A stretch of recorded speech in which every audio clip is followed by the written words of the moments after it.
Was that a cool intro or what? A huge shout out to Plarium for getting this done for me. I really love it. I hope you guys do as well. Anyway, today's Raid Shadow Legends video is another build video, a brand new addition to my team, Lightsworn. So he's there for obvious reasons. He's very similar to Crimson Helm, who I've been using since almost day one in this game, literally over a year now, and I am finally replacing her. Why? I'll tell you why. 60% increased defense and revive on death on a 4-turn cooldown, same thing as Crimson Helm. Instead, we have this here, Brutality for a 50% decrease attack on a 3-turn cooldown, but it is guaranteed to land. Now, even though it's on the A2, which means on a counter-attack build you don't necessarily get it all the time, it is still a lot more consistent, and I'll show you guys a little bit later in this video. And of course, a triple hit A1, which means I can use Giant Slayer. So overall, this guy's a little bit better. I did also build him because I wanted to try the Phoenix build, but now we know that that is getting nerfed. So anyway, guys, we're also going to cover his gear. We're going to look at the masteries, the skills, and whatnot. So let's jump right in. What I like about this guy is that I actually have some decent jewelry for him, and so I was able to build him relatively strong enough to deal enough damage. And here's what I mean. So let's start with these accessories.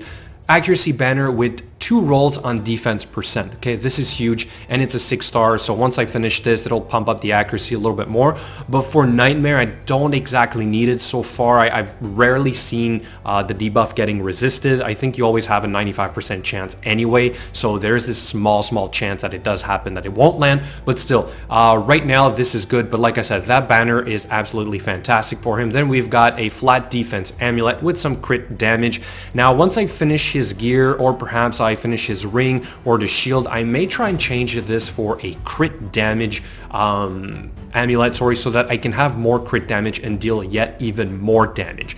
Then we've got a flat defense ring with 2 defense rolls as well. This is huge. These 2 pieces, I don't get this often on my account, so it was a nice change to be able to kind of use the same gear that Crimson Helm had and basically just get these banners, and it made it that much better. But the next best thing is that I am using speed boots, I am using a defense percent chest, and I'm using crit rate gloves. So this is something that I could not do before. But the substats aren't that great yet. That's not a big issue. Again, what I'm looking for is total stats. So eventually, once I fine-tune his gear and I get all the right substats, it will be even better. But then we've got a decent shield here with some speed, crit rate, crit damage, a decent helm, I guess, with speed, defense percent, and crit rate, and then a weapon that really doesn't matter that much. You don't even need it to 16 because his damage does not scale off of attack. Alright, so total stats for my Lightsworn right now, we're looking at 31k HP. This is important. I want this guy to be higher than my bulwark. I'll explain that in a little bit why. Then we've got 4.1k defense, and like I said, the ring's not done, the amulet's not done, the shield's not done, so there's room for improvement here, okay? And like I said, I may even just drop the amulet for crit damage because I was able to hit that 100% crit rate. And 100% crit damage, which is not that great. I would love for this to be even higher, and then 222 accuracy, which is just enough for the Nightmare Clan boss. All of his skills are leveled. All right, obviously it's very important. And then for the masteries, because I have a debuff extender, I went down the offense, and defense route instead of going the support, right? And we don't need Master Hexer because it's a guaranteed chance to land on that decreased attack. And the most important part here is that with a triple hit A1, you can use Giant Slayer instead, and you do not need to use War Master. So that's a big difference with my Crimson Helm. So real quick on the bulwark and why I said that I want him to be a little bit lower HP. It's because this guy's in the lead and I want him to be targeted for the stun. And so if he does get targeted with the stun, then it's going to hopefully trigger the punishing defense, which will increase my decreased attack duration. So this is what it's all about, and that's why I decided to work with Lightsworn instead of, let's say, going with one of the rare decreased attack A1 champions. I'm still not convinced that they are Ultra Nightmare material, and I hope that if I have a better debuff extender eventually than this bulwark, then I might be able to make it work with the Lightsworn, right? Because this guy overall deals a lot of damage, and I will show you guys some images basically of my recent recordings. I do not have any gameplay of him right now, to be honest, because I just finished him, all right? Now, being one of my top Sacred Order champions, if not the top, he's obviously also used in the faction wars.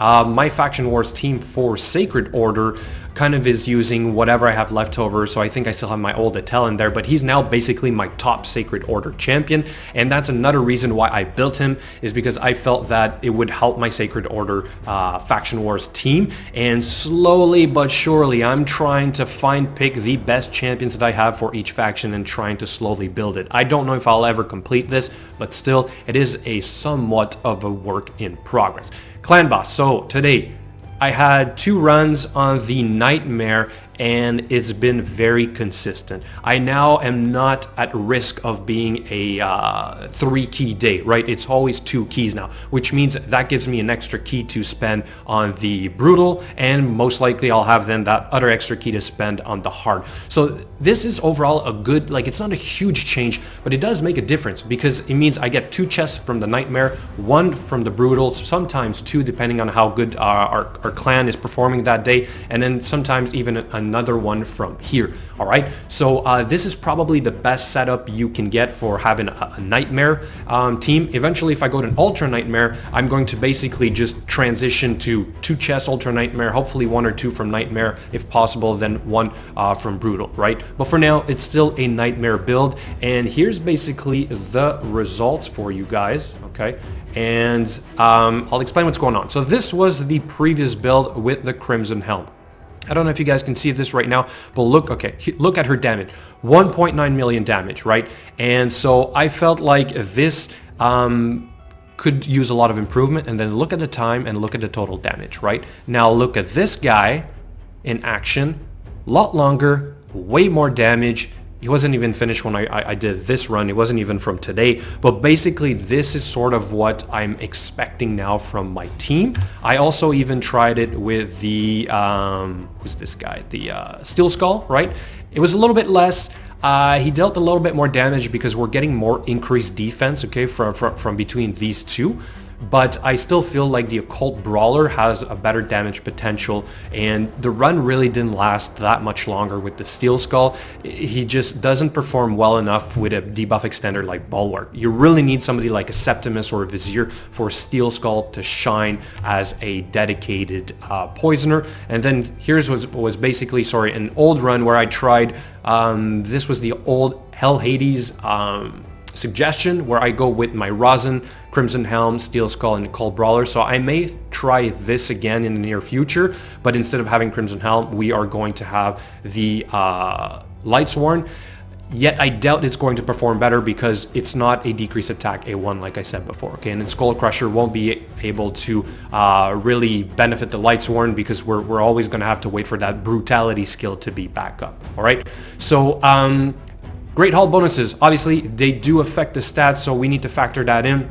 My accuracy is maxed out, crit damage is maxed out, defense is now going up. This is what I'm working on lately. Attack does not affect it at all, and then we've got 5 points into the HP. Being a Void champion, I really love those because they're universal. You won't have that weak hit, and so you can really rely on them to be consistent, and that is what I wanted by building up my Lightsworn. I really wanted to try the Phoenix build, but now seeing that it's going to get nerfed, probably won't even waste the resources to try it. I'm just going to use him as what he was meant basically to be, and that's the decrease attack champion, along with it the increased defense and revive. Guys, that's going to be it. Another quick build video on my account. I hope you guys enjoyed it. Let me know what you guys think in the comments below. Let me know what you think about that intro, and as always, I will catch you guys later.